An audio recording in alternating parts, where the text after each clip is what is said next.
casuumadan annaga oo ah reer Kayaasu la yiraahdo ayaanu idin qabanay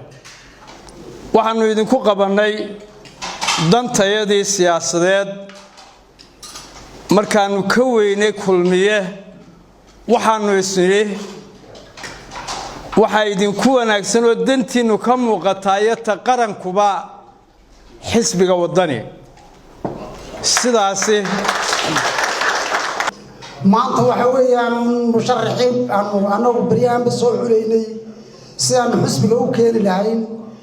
maanta halkan hortiina u keenin lahayn baanu ku soconaa taasina waxa maanta ballanqaad naga ah oo aanu soo xulay nin xisbigana u ay doono tolkuna u ay doono reerka wataana u ay doono oo maasha Allah inta waxaan ku darayaa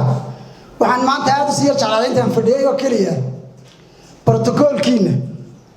sababtoo nin baa kicisay inaan duceeyo ka kac ninkii baan eegay iyo beeshu ka soo jeedo alxamdulillah waa iiko xusbi sidaa wuxuu xulaa sidaa ay uqaashu sheegtay waxa weeyaan xusbiga annaga casuunay annaga oo yeedhnay annaga dooranay inaanu xusbiga ku biirno haddii ilaahay yidhaahdo sida xilku kolley waxaan filayaa inta xilku waa meerto Somaliland xilkeedu waa meerto maanta hadduu kala hore waayay maantaas xusbiga wadani baa maanta dee meertada u leh isagaana leh dadkuna isagay taageerayaan maanta waxa weeyaan annaguna waxaan wadnaa nin karti leh oo xildhibaana oo ka qayb geli kara kartideeda leh inuu xusbiga iyo dadka iyo ummadda iyo dalkaba isku xidho imikana waxaanu doonaynaa ninka aanu idin keenay raggii hore uu idin sheegay yaanu xusbiga yaanu keenay waxaanu xusbiga kala hadhaynaana ma jiro 9 baan jiray walkii Cabdi Waraabe wala daadeedu maanta waa 9 ko waa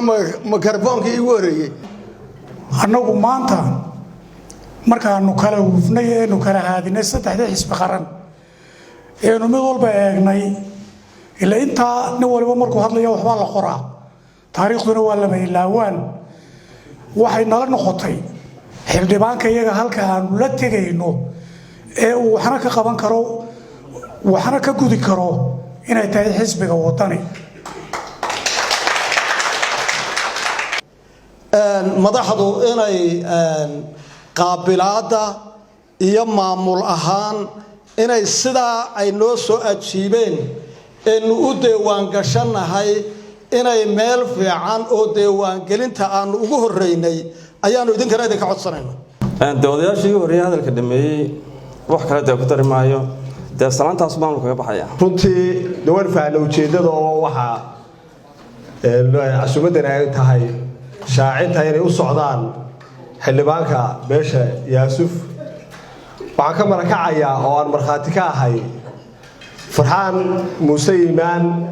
shakhsiyadiisa xusbiga sida u sheegteen si ka sii wacan oo ka sii gudan dheer oo ka sii xeel dheer baan ayaan u naqaanaa idinla waa sheegteen oo waa aaminsanteen oo waraysigeennii baa socdiyay horta xusbigu waa kaa مفتاح الخير إن شاء الله يضمن طنطا مفتاح الخير بإذن الله تعالى واحد نقول طنطا مفتاح الخير أول بند دولية ضد صالحين يدد ونكسنية ضد علماء أنت بواضح هيدي مركا وحن إلهي كبر إيه إن نقطان حسبك مفتاح الخير waxaan soo dhaweynayaa reerkan waxa weeye Yaasif Isaaq ama Yaasif Isaaq reerka waa soo dhaweynaynaa waliba sida milgaha iyo maamuuska leh reer uqaashiisii iyo odayaashiisii iyo culimadiisii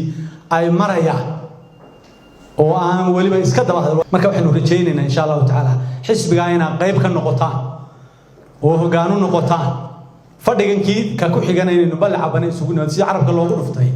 inaynu balacabanay bartiini isugu nimaadno waa idin la gudoonsanay Farxaan Muuse Iimaan waa idin la gudoonsanay taageeradiina waa idin ku soo dhaweynaynaa aad iyo aad bay aniga kulli farxad gelisay inaan reerkan maanta halkan ku barto akhyaartiisii waana soo dhaweynaynaa waana idinka gudoonay gudida anaa ka madaxa waa ninkii u horreeyay la guddoonnay reeraha ummadda ee musharaxiinta waxaa dhibtu tahay markaan wax sharaxanana waxaan soo sharaxnaa dadan in u qalmin waxa aan u diranano markay fadhiistaanna waan oynaa waxaan rajaynaynaa in lagu daydo oo la soo qabto oo Soomaaliland sanadka la soo sharaxo dad u qalma oo hawshaan u diranano inoo fuliya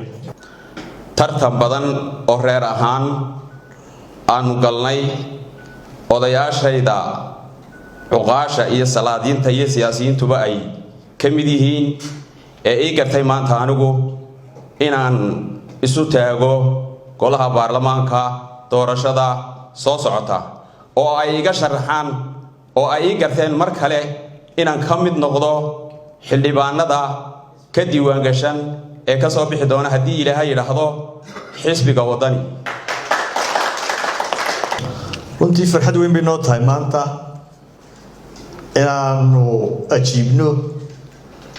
oo ka soo qayb galno martiqaadkan aan noo fadhiisteen xisbi ahaan anigoo ku hadlaya magaca xisbiga waxaan idinka guddoonnay musharaxa golaha wakiilada ee beesha soo xushay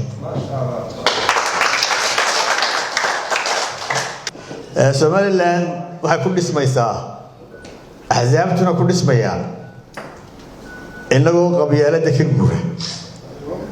ma odhan karo maalin baa laga guuraya laakiin idinku maanta waxaad jebiseen gidaarkii koowaad ee qabyaaladda